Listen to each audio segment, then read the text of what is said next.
Hello guys, so we are live now. आज की class है जेंडर स्कूल एंड सोसाइटी की। बीएड की अदर सब्जेक्ट की क्लासेस भी आपको मिल जाएंगी। आप प्लेलिस्ट चेकआउट कर सकते हो या वीडियो का डिस्क्रिप्शन चेकआउट कर लेना, आपको सभी डिटेल मिल जाएंगी। आज का जो टॉपिक है वो मोस्ट इंपॉर्टेंट है कि जेंडर को लेकर जो भेदभाव किए जाते हैं उन्हें हम कैसे एंड कर सकते हैं। ठीक है, आज की क्लास में हम वो डिस्कस करने वाले हैं। आई होप ये क्लास आप सबके लिए यूजफुल रहेगी तो आप इस क्लास को शेयर जरूर कर दीजिएगा अपने सभी फ्रेंड्स एंड क्लासमेट्स के साथ ही साथ अगर आपको पीडीएफ में ये बुक्स चाहिए तो सभी की लिंक वीडियो के डिस्क्रिप्शन में है, आप चेकआउट कर सकते हो। तो अगर हम बात करते हैं जेंडर को लेकर जो भेदभाव किया जाता है वो इंडिया में काफ़ी हद तक किया जाता है। लास्ट क्लास में भी मैंने शेयर किया था कि किस किस टाइप से भेदभाव किया जाता है। अगर आपने ओल्ड क्लासेस नहीं देखी तो आप चेकआउट कर लीजिएगा, ठीक है। बट आज हम बात करने वाले उनको एंड कैसे किया जा सकता है। तो थ्योरेटिकली स्टार्ट करते हैं।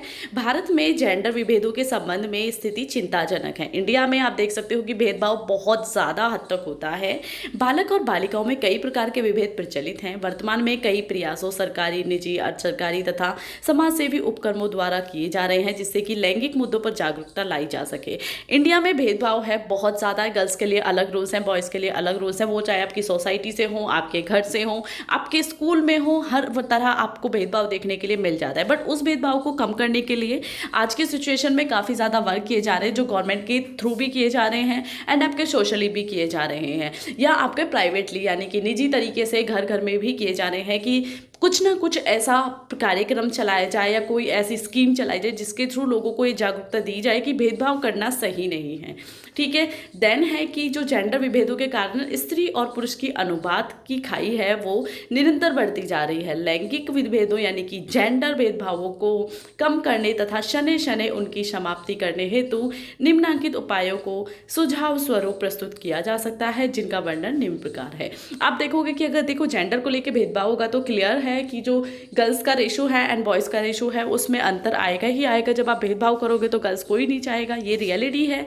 तो उसको कम करने के लिए काफ़ी उपाय किए जाते हैं। उन उपायों को कैसे आप कर सकते हो वो हम वन बाय वन शेयर करते हैं। सबसे फर्स्ट है जन शिक्षा का प्रसार, यानी कि स्त्री पुरुष में तब तक भेदभाव की स्थिति बनी रहेगी जब तक विशाल भारतीय जनसमूह को शिक्षित नहीं कर दिया जाएगा, जिससे लड़के लड़कियों के लिंग को लेकर जो पूर्वाग्रह है वो उससे मुक्त होकर ईश्वर की दोनों कृतियों का सम्मान कर सकें। शिक्षा के द्वारा लोगों में जागरूकता आएगी एंड जिससे लोग ये समझ सकेंगे कि स्त्री या पुरुष होना मायने नहीं रखता, व्यक्ति के कार्य महत्व रखते हैं। इस प्रकार जन शिक्षा का प्रचार प्रसार करके लैंगिक विभेदों को न्यूनतम किया जा सकता है। यानी कि सबसे मेन जो इसका इंपॉर्टेंट फीचर है जिसके थ्रू आप इस भेदभाव को ख़त्म कर सकते हो वो है एजुकेशन।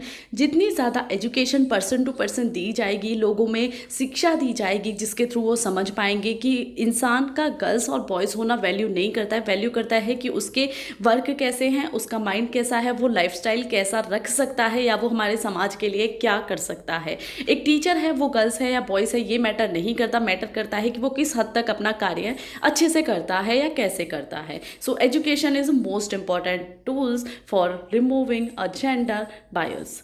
देन है आपका सेकंड पॉइंट विच इज भ्रूण हत्या रोकने हेतु कठोर प्रावधान। यानी कि जो आपकी ये देखो नॉर्मली है, आपको अगर नोट्स चाहिए आप बुक डाउनलोड कर सकते हो, नहीं भी डाउनलोड कर सकते आप स्क्रीनशॉट ले सकते हो। हमें मेन मोटो को समझना है। तो आपको पता है भ्रूण हत्या होती है, बच्चे को पहले ही खत्म कर दिया जाता है अगर ये पता चल जाता है कि वो गर्ल्स है या बॉयज़ है। तो इसलिए उसके लिए एक कानून बनाना चाहिए। कानून हैं अभी भी हैं बट उनका स्ट्रिक्टली फॉलो होना चाहिए। उनके लिए कोशिश की जानी चाहिए कि स्ट्रिक्ट लॉज फॉलो किए जाएं हर एक जगह, चाहे वो छोटा सा कस्बा हो, गांव हो या शहर हो, जिससे कि उसके लॉ इतने स्ट्रिक्ट होंगे तो कोई भी इंसान ये करने से डरे, और अगर वो डरेगा तो वो इसकी तरफ कदम ही नहीं बढ़ाएगा। तो इसलिए कोशिश की जानी चाहिए कि भारत में भ्रूण हत्या को कानूनी रूप से अवैध घोषित किया जाए और उसके लिए जुर्माना और सजा की जाए। हालांकि आज सभी लॉज फॉलो किए जा रहे हैं। अगर हम करंट सिचुएशन की बात करते हैं तो ये ना के बराबर हो गया है, बट यस फिर भी छुप के लोग वो काम कर रहे हैं। तो इसलिए कोशिश की जानी चाहिए कि ये स्थिति ना रहे। तो इस प्रकार कन्या भ्रूण हत्या की स्थिति भारत में भयावह है। पहले ज़्यादा थी और छोटे कस्बों और शहरों में जो राजधानियां हैं और जो महानगर आपको देखने के लिए मिलते हैं वहाँ सभी में आपको कहीं ना कहीं ये देखने के लिए ज़रूर मिल जाएगा। अब आ जाता है थर्ड पॉइंट विच इज़ बालिका शिक्षा का प्रसार।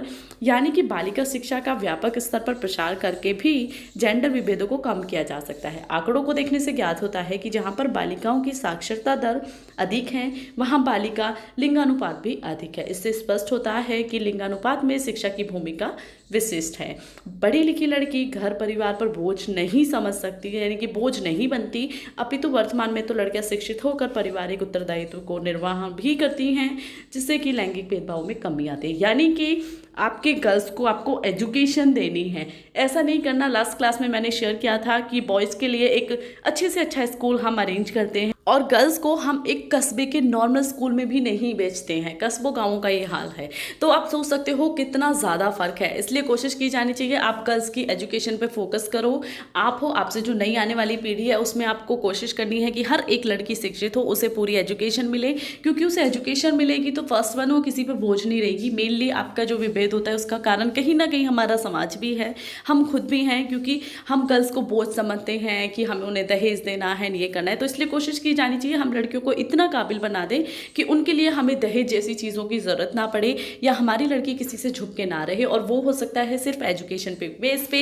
तो इसलिए लड़कियों को शिक्षा ज़रूर देनी चाहिए। और अगर आप कहीं देखते हो जहाँ लड़कियों को शिक्षा दी जाती है तो वहाँ जो लड़कियों का रेशो है वो भी ज़्यादा मिलता है लड़कों के मुकाबले। तो इसके लिए आपको कोशिश करनी है कि गर्ल्स को एजुकेशन ज़रूर दी जाए। फोर्थ पॉइंट है आपका शिक्षा प्रणाली में सुधार। ठीक है, भारतीय शिक्षा प्रणाली ब्रिटिश कालीन शिक्षा प्रणाली का अभी भी अनुकरण कर रही है, जिसके कारण भारतीय शिक्षा भारतीय समाज के उद्देश्यों की पूर्ति में अपूर्ण सिद्ध हो रही है। यानी कि जो आपकी एजुकेशन करिकुलम है ना, उसमें चेंज किया जाना चाहिए। अगर हम देखते हैं आज के एजुकेशन को तो वो कहीं ना कहीं ब्रिटिश जो एजुकेशन थी उससे अभी भी उसे same to same follow up किए जा रही है। तो ये नहीं होना चाहिए। शिक्षा व्यवस्था में अनेक दोष व्याप्त हैं, जैसे अपूर्ण शिक्षण, उद्देश्यहीन, गतिहीन तथा उबाऊ शिक्षण विधियां। यानी कि हम पॉइंट आउट्स पे बात करते हैं। हमारा एजुकेशन सिस्टम क्या है, जो पुरानी रीति चले आ रहे उसे चलते जाओ। क्या है, बच्चों को खेलने का टाइम मत दो, बच्चों को खाने का टाइम मत दो, बच्चों को वही बोरिंग शिक्षण विधियों से पढ़ाओ। बल्कि हम कहते हैं आज के एजुकेशन में, अगर हम मॉन्टेसरी एजुकेशन की बात करते हैं, फ्रॉबेल की बात करते हैं, तो उन्होंने कहा बच्चों को खेल खेल के पढ़ाओ या बच्चों को करके सीखना सिखाओ। बट हमारी जो एजुकेशन सिस्टम है वो क्या है कि रट के सिखाओ बच्चों को। उबाऊ तरीके से शिक्षण विधियाँ यूज़ होती हैं एंड उसके लिए अलग अलग जो पाठ्यक्रम है वो भी आपका निश्चित नहीं होता। उसके लिए भी आपको एक अच्छी एजुकेशन जो मिलनी चाहिए वो नहीं मिलती है। तो इसलिए शिक्षण विधियों का दोष है जो कि आपको चेंज करना ज़रूरी है। देन इसमें अगर हम पॉइंट आउट्स की बात करते हैं कि जो समस्याएं हैं हमारी शिक्षण विधियों में या शिक्षण प्रणाली में, तो बालिकाओं की आवश्यकताओं तथा अभिरुचियों को ध्यान में रखते हुए व्यक्तिगत विभिन्नताओं के अकॉर्डिंग आपका पाठ्यक्रम होना चाहिए। यानी कि जरूरी नहीं है एक पाठ्यक्रम डिसाइड कर दिया वो सभी के लिए है, सभी को लेना है। लाइक साइंस ले ली तो वो साइंस में सभी के लिए है, ऐसा नहीं होना चाहिए। साइंस में आपकी जो मैथ है, जो आपकी बायो है, आपकी जो फिजिक्स साइंस है, वो सबके लिए अलग अलग होनी चाहिए। पाठ्यक्रम इसी के अकॉर्डिंग हो कि जिस स्टूडेंट को, जिस गर्ल को जिस सब्जेक्ट में इंटरेस्ट है वो वही सब्जेक्ट पढ़े, अदर पढ़ने की उसे ज़रूरत नहीं है। सेकंड है कि शिक्षा को बालिकाओं के वास्तविक जीवन की आवश्यकताओं से जोड़ा जाना चाहिए। हालांकि इस चीज़ को काफ़ी हद तक फॉलो किया जा रहा है कि जो लड़कियों की एजुकेशन है उसमें होम साइंस इंक्लूड की जाए, वो अभी स्टार्ट है तो इसके बारे में हम नहीं कह सकते, बट यस बेसिक थिंग्स हैं तो हमें उन्हें क्लियर करना है। उसके बाद आ जाता है कि भारतीय आवश्यकताओं के अनुरूप ही आपका जो शिक्षण प्रणाली है वो होनी चाहिए। देन है महिला शिक्षिकाओं तथा विद्यालय निरीक्षिकाओं की नियुक्ति की जानी चाहिए। यानी कि आपके स्कूल कॉलेजेस में गर्ल्स को ज़रूर इंक्लूड करना चाहिए। उससे क्या होगा, जो नई पीढ़ी की गर्ल्स हैं वो थोड़ा हेजिटेशन नहीं होंगी और वो अपनी प्रॉब्लम शेयर कर पाएंगी, और प्रॉब्लम शेयर कर पाएंगी तो उनका मेंटली विकास होगा। तो इसलिए कोशिश की जानी चाहिए कि गर्ल्स आपकी हों। देन है विद्यालयों में लिंग के आधार पर भेदभाव नहीं किया चाहिए, स्पेशली स्कूल्स में। स्कूल का इफेक्ट जो बच्चे पर होता है वो लाइफ टाइम रहता है, जो वो स्कूल से सीखते हैं वो उसके माइंड में हमेशा रहता है। तो इसलिए स्कूल में जेंडर जो भेदभाव किया जाता है वो बिल्कुल भी नहीं होना चाहिए। अगर स्कूल में ही होगा तो लाइफ टाइम वो स्टूडेंट को अफेक्ट करेगा ही। नेक्स्ट पॉइंट है आपका फिफ्थ, विच इज बालिकाओं हेतु पृथक व्यावसायिक विद्यालयों की स्थापना। यानी कि बालिकाओं को आत्मनिर्भर बनाने के लिए उनकी व्यावसायिक शिक्षा का प्रबंधन किया जाना चाहिए। बालिकाओं की स्थिति में सुधार साक्षरता मात्र से नहीं लाया जा सकता, इसलिए उन्हें आत्मनिर्भर, उन्हें रोजगार देने के लिए भी कोशिश की जानी चाहिए और ऐसे विद्यालय बनाने चाहिए जहाँ से वो अर्न कर पाएँ। अर्न कर पाएंगे तो रेस्पेक्ट खुद ब खुद आ जाती है। तो इसलिए कोशिश की जानी चाहिए कि उनके लिए रोजगार के माध्यम दिए जाएं। 6 पॉइंट है आपका सामाजिक कुप्रथाओं पर रोक। समाज में अनेक कुप्रथाएं व्याप्त है जिनका प्रत्यक्ष तथा अप्रत्यक्ष दोनों ही प्रभाव महिलाओं पर पड़ता है, जिसमें आपके एग्जाम्पल हैं सती प्रथा, पर्दा प्रथा, बाल विवाह या विधवा विवाह निषेध या डायंत प्रथा, कन्या भ्रूण हत्या इत्यादि। यानी कि जो समाज में आपकी कुप्रथाएं हैं जो नहीं होनी चाहिए, जिनके नाम मैंने यहाँ पे लिए हैं भाई, ये अगर एंड हो जाती हैं तो आपकी जो जेंडर भेदभाव है वो खुद ब खुद नहीं होगा, क्योंकि इतनी रियलिटी अगर आप पास्ट में जाके देखते हो तो वो इतने गंदे तरीके से गर्ल्स के लिए चलती आ रही हैं, तो उनके थ्रू कहीं ना कहीं एक पेरेंट्स भी एक गर्ल्स को बर्थ देने से कहीं ना कहीं वो दिक्कत आती है, उन्हें वो प्रॉब्लम फेस करते हैं कि हमारे बच्चे को ये ना फेस करना पड़े। उसका ये भी कारण है भ्रूण हत्या का। तो इसलिए वो कुप्रथाएं ही नहीं होनी चाहिए जिससे कि किसी भी पेरेंट्स को एक डॉटर होने के लिए डरना पड़े। देन है आपका नेक्स्ट सामाजिक परंपराओं तथा मान्यताओं पर कुठारघात। समाज में प्राचीन काल में कुछ मान्यताओं तथा परंपराओं का पालन किया जा रहा है, जिसे पालन नहीं करने से समाज तथा धार्मिक दोनों ही प्रकार के भय व्यक्तियों में व्याप्त हैं, परंतु उन गलत परंपराओं और मान्यताओं को धीरे धीरे तोड़ने का कार्य किया जाना चाहिए। लड़कियां भी ईश्वर की अनुकृतियां हैं और वे प्रत्येक कार्य तथा संस्कार का संपादन करने में सक्षम हैं। सिर्फ इस प्रकार उन्हें वंचित नहीं किया जा सकता कि वे स्त्रियाँ हैं और वो पुरुष नहीं हो सकते। तो यानी कि समाज की जो परंपराएं हैं, हमने देखा होगा कुछ परंपराएं हैं जहाँ पे सिर्फ हम बॉयज़ को इंक्लूड करते हैं, गर्ल्स को इंक्लूड नहीं करते, तो इसलिए गर्ल्स को भी उसमें इंक्लूड किया जाना चाहिए जिससे कि कोई भी प्रॉब्लम उन्हें इन फ्यूचर ना देखनी पड़े या किसी भी तरह का भेदभाव देख के उन्हें टेंशन ना हो। देन है आपका नेक्स्ट पॉइंट विच इज सुरक्षात्मक वातावरण। सुरक्षा आपकी मोस्ट इंपॉर्टेंट है। अगर हम भ्रूण हत्या की बात करते हैं तो उसके लिए कहीं ना कहीं पेरेंट्स के मन में एक सुरक्षा को लेकर भी डाउट आता है।